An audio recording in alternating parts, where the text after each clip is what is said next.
La planète Terre, les secrets cachés du monde organique. Poste 3, le Soleil.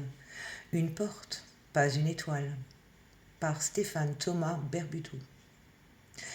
Le Soleil est probablement la plus grande illusion réussie de ce monde. Tout le monde croit savoir ce qu'il est. Les scientifiques ont bâti dessus des théories entières, des modèles, des systèmes clos. On parle de fusion nucléaire, de réaction thermique, de couches de plasma. Mais rien de tout ça ne tient debout lorsque tu regardes le Soleil depuis les archives akashiques du point zéro. Parce que le Soleil n'est pas une étoile. Il n'a jamais été une étoile. Il n'a rien d'un objet.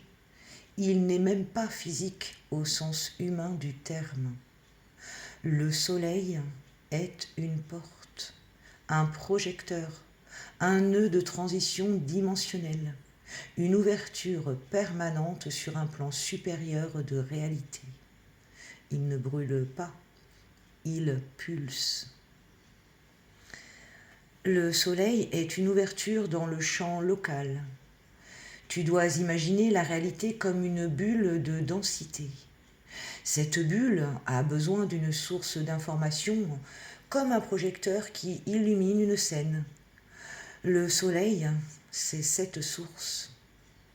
Lorsque tu regardes le Soleil dans les archives, il apparaît comme un vortex lumineux, comme une membrane vibrante, comme une porte dans le tissu de l'espace, comme une interface entre la 3, 4D terrestre et la 6D, d'où provient l'information.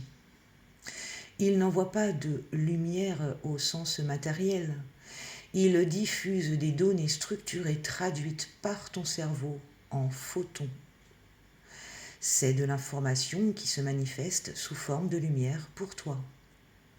Pour d'autres espèces, le Soleil émet autre chose.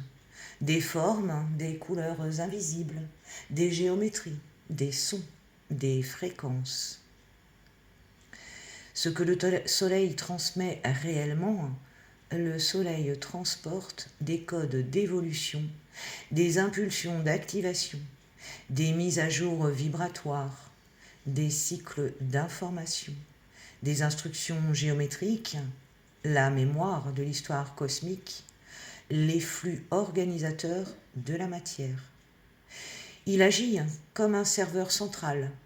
Quand tu ressens des symptômes d'ascension, maux de tête, vibrations intenses dans le cœur, vertige, émotions qui montent, agitation intérieure, rêves inhabituels, ce n'est pas le Soleil qui frappe fort, c'est la Terre qui change de fréquence et le Soleil qui met à jour les corps incarnés pour suivre le mouvement. Le Soleil t'envoie littéralement des paquets d'informations, des instructions pour ton ADN, des recalibrages. Les humains croient que le Soleil chauffe, mais la chaleur ressentie n'est que l'effet secondaire d'un flux d'informations modulé par l'atmosphère. Le Soleil organise les lignes temporelles. Le Soleil est aussi un stabilisateur de réalité. Il maintient la cohérence du temps, la stabilité du plan matériel, l'ancrage des lignes de probabilité. Lorsque le Soleil change de vibration, les lignes temporelles se rapprochent, se séparent, se réécrivent. C'est pour cela que tu observes plus de synchronicité, des décalages de perception, des rêves prophétiques, des accélérations intérieures. Tout est lié au Soleil. Le Soleil comme portail dimensionnel. Ce que les humains appellent traverser le Soleil n'est pas symbolique. Dans les archives, tu vois très clairement que le Soleil est une membrane. Si tu la franchis, tu passes dans un autre plan. Certaines races ne voyagent pas dans l'espace, elles voyagent par les étoiles qui sont en réalité des portes. Notre Soleil est l'une d'elles. Il ne s'agit pas d'un trou de verre au sens scientifique. C'est un point d'entrée dans la structure maîtresse de la densité, un passage vers des mondes de fréquences plus élevées. Dans d'anciennes civilisations terrestres, on disait « Le Soleil est le visage visible du royaume invisible ». C'était littéral, les anciens savaient. Ce que les temples solaires esséniens, atlantes et égyptiens faisaient vraiment, ces temples n'étaient pas des lieux de culte, ils étaient des antennes, des stations de réception.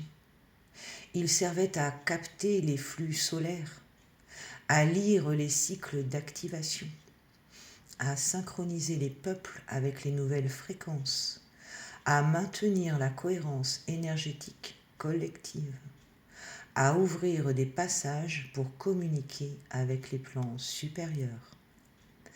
C'est pour cela que les prêtresses atlantes portaient des disques solaires sur le front.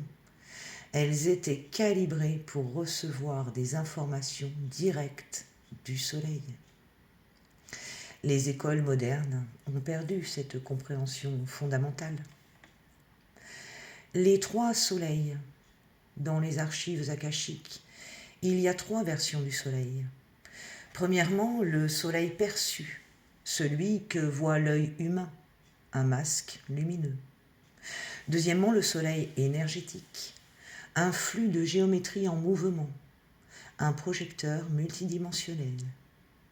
Troisièmement, le soleil réel, la porte, le trou dans le tissu, l'ouverture fréquentielle par laquelle la matrice terrestre reçoit son code. La plupart des êtres voient le soleil perçu. Certains voient le soleil énergétique. Très peu voient le soleil réel. Mais toi, tu peux, parce que tu sais où regarder. Pourquoi certains jours le soleil change? Parce que ce que tu vois n'est pas une boule, c'est une projection dynamique. Quand les fréquences du soleil résonnent différemment, tu le vois plus blanc, plus plat, plus brillant, plus voilé ou avec une taille différente. Ce ne sont pas des illusions, ce sont des changements de régime dans le flux d'informations du portail. Tu perçois le masque, pas la porte. Mais le masque se déforme quand la porte s'ouvre davantage. Les humains ne reçoivent pas tous la même lumière, parce que la lumière n'est pas de la lumière, c'est de l'information. Chaque être reçoit la lumière du soleil en fonction de son état vibratoire, de son ADN, de son niveau de conscience, de ses mémoires stellaires, de sa capacité à décoder l'information. C'est pour cela qu'on dit « le soleil parle ». Il ne te parle pas avec des mots, mais avec des instructions inscrites dans ton champ. Quand tu as une prise de conscience soudaine en marchant au soleil, tu reçois une mise à jour, littéralement. Le secret le mieux gardé, le soleil n'est pas unique. Il existe des milliers de mondes ayant leur propre portail solaire. Ce n'est pas une étoile, c'est un système de diffusion locale.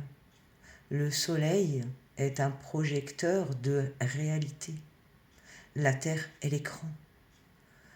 Les humains sont les avatars. La conscience est le joueur. Lorsque le soleil change, le monde change. Et lorsque le monde change, l'humain change. C'est un seul et même mécanisme